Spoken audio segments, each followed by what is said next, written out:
Okay Lynn, we got a brand new season in Roblox Bedwars, which means that we have a brand new battle pass. I've already gone ahead and bought it so I can check out all the new skins, so with that being said, let's check them out. Okay Lynn, the first kit that we have Lynn is the Alchemist, which if we go to the shop we can actually buy a brewing cauldron for 15 iron and we can actually put it down and you can put 3 ingredients in it. And as you can see here, we actually have a mushroom that just spawned in. Basically, you can find these ingredients around the map. It's basically just a scavenger kit, okay? So the only things I found so far are the white flowers, mushrooms, and there's like thorns, which I believe that is one over there. Basically, we can put 3 of these ingredients in and we get like a potion in return. Also, you actually can't break this cauldron. If you break it, you don't get it back, which kind of sucks. But anyway, I'm gonna like research and see what potions we can actually make. Okay, so we can actually spawn these in using commands for flowers, mushrooms, and thorns. So let's actually put in 3 of each of them first, okay? So mushrooms, flowers, and thorns. Let's see what we get, okay? So we can get, this one is actually a healing potion. It heals you 20, but it's actually a splash potion. So you can actually just throw it on the floor. This one is actually a stun grenade. This one, honestly, is pretty freaking good. Although I have used it a little bit and it's actually kind of hard to aim. But once you use it for a second or two, the player that you actually hit it with just can't move. And then for this one, the thorns is actually a bomb. And these are the only potions that I have found so far. Basically for this one, once you eat it, it'll just explode and it does damage to you and I believe people around you. So yeah, those are the only potions that I can find so far, but I'll do a little bit of testing, see if I can find any more. Okay, so 1 thorn and 2 mushrooms give you this green potion, which is a splash potion. Oh, it's a poison potion. That's actually really cool. Okay, and 2 thorns and a flower give you, I'm guessing, a shield potion, which you can just eat, and it gives you, like, a shield, which is kind of cool. Okay, and I think this is all of the ones that you can make, at least what I've found so far. Basically, the bomb is the most common one, which most of the ingredients end up turning into the bomb. We got a splash poison potion, a splash healing potion, a shield potion, and I would say probably the best item in the entire game, which is a stun grenade, which, or a stun potion, which is really hard to aim. Definitely wouldn't recommend trying to use this in first person.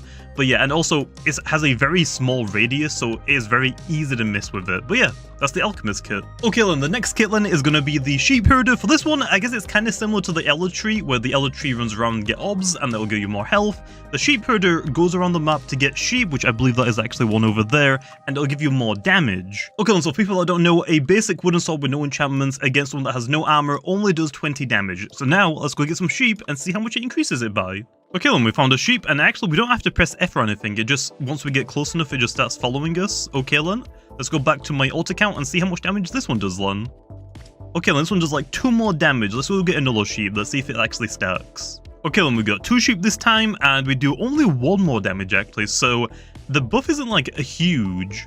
Also, unlike the Elder Tree, there isn't anything in the shop that you can't buy. You can still buy swords, like the Elder Tree. Also, you can't buy armor, but you can still buy stuff with this kit. So it looks like it doesn't limit you shop-wise as well.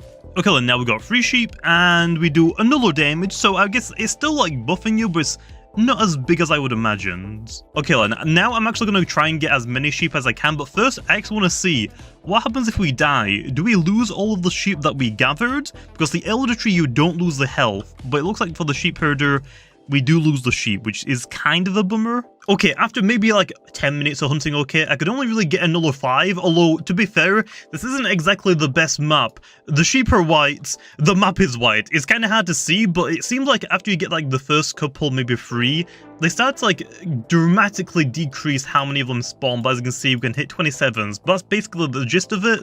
Kind of like an Elder Tree, but for damage, but it doesn't like scale as fast as the Elder Tree does for its health. Okay, then the next kit is actually the Croco Wolf, and unlike the other ones where you can actually equip the skins, this one's actually like the Elder Tree as well, where you actually can't not have the skin on. Like, you're basically forced to have the skin on. So for this one, it actually doesn't do anything unique until your bed is broken. So if I quickly just go to my alt account, okay, and break my beds, which takes a while, you can see that I become, okay, that's actually kind of creepy, I'm not gonna lie, but your movement speed is dramatically increased, and also your knockback is increased as well, which is actually really, really cool. So this one, I guess, would be like really good for solos. Not sure if this one would actually be like that amazing for team-based games, unless like everyone's a Croco Wolf. But yeah, I actually want to spawn myself some iron really quickly. Iron, infinite, and let me actually get some blocks. How easy is it to build when you're like this fast? Because for the Elder Tree, because you get a lot bigger, it's actually a lot harder. Okay, you have to click really fast. Your movement speed is insane. Actually, there's a bar Does this bar run out? Oh, actually, does this bar like run out unless I get kills? Yeah, it's actually kind of hard to build because you go really fast. I'm actually going to see what happens when I get a kill. Does this bar get like recharged basically? Because I'm assuming this is like how long I have before my form changes. It looks like the bar didn't go up when I got a kill. Okay, let's see what happens when this bar runs out. Okay, then the bar's about to run out, and yeah, we go back to our normal form. Honestly, I'm not sure if I like that or not. It lasted like a good, like, what, maybe 2, 3, maybe 4 minutes? I'm not sure if I really like that or not, though, because this kit doesn't have, like, a special ability until your bed is broken, which, I mean, yet in solos, who cares about their bed at that point? But for, like, team-based games, it's kind of important to keep your beds. I'm not sure if I actually really like that, because you don't have an ability unless your bed is broken, and then you only have, like, a specific, like, time scale for it. Let's actually go back to my alt account and see. Yeah, this is a lot slower.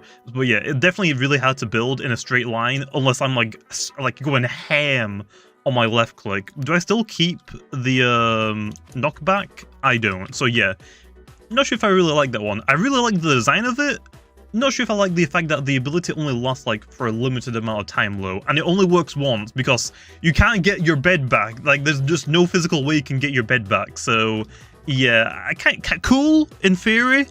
I'm not really sure if it's going to be like that amazing like in use. Okay then, and the last kit that we have in the battle pass is the Knight kit, at least that's how I believe it's pronounced. So right now there's only 4 kits in the battle pass, however there will be a future 2, it's just that they're not in the game yet. But for this kit, okay, we actually have a bar, and once we do damage, it starts to fill up, and it's actually being buffed overnight. I believe it used to be you had to get 200 damage before you could use your ability. Now it's only 140, so I basically just bought like a max armor on my alt account. Okay then, so as you can see, with a wooden sword we do 4, a diamond sword we do 7, and an emerald sword we do 9. Once we go into midnight mode, okay, our swords do basically more damage, and unfortunately I kind of killed my alt account, so I needed to spawn in really fast.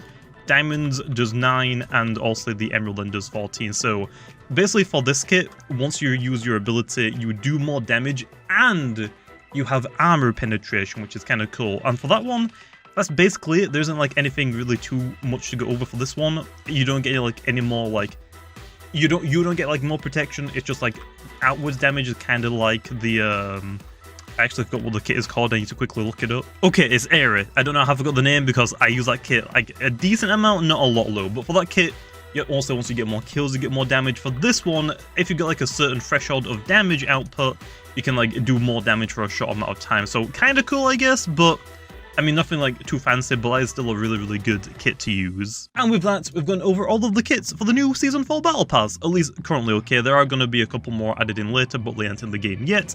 But my last opinions on the 4 new kits, okay, then Knight is really good. I mean, it is a tier 50, it's meant to be good. Definitely would recommend using it in any game mode. The Crooked Wolf, I'm not sure if I really like it. Solos, it seems a lot better than squads and duos. But if you are going to use it in like a team-based game mode like duos and squads, it would definitely be better if everyone on your team had the Crooked Wolf. If you're the only one, probably not that useful in duos and squads. Definitely better in solos, but I don't know if I'd really use it because of that timer thing. The Sheepherder is very similar to the Elder Tree, but it is more damage-based than health-based. And also, unlike the Elder Tree, when the Elder Tree dies, it still keeps their health. But for the Sheepherder, when you die, you actually lose your sheep, which means you lose your damage increase, so not sure if I really like it, but still kind of cool, I guess. And last but not least is the Alchemist, which I actually didn't know it says 5 unique potions right here. I missed that part. At least I found all 5 of them myself, but yeah, I didn't know that part. Alchemist, I think, is more gimmicky and good. However, I will say the Splash Poison Potion and the Stun Grenade seem really, really good. The health one, not really so much. The shield one, I mean, is also going to be pretty good.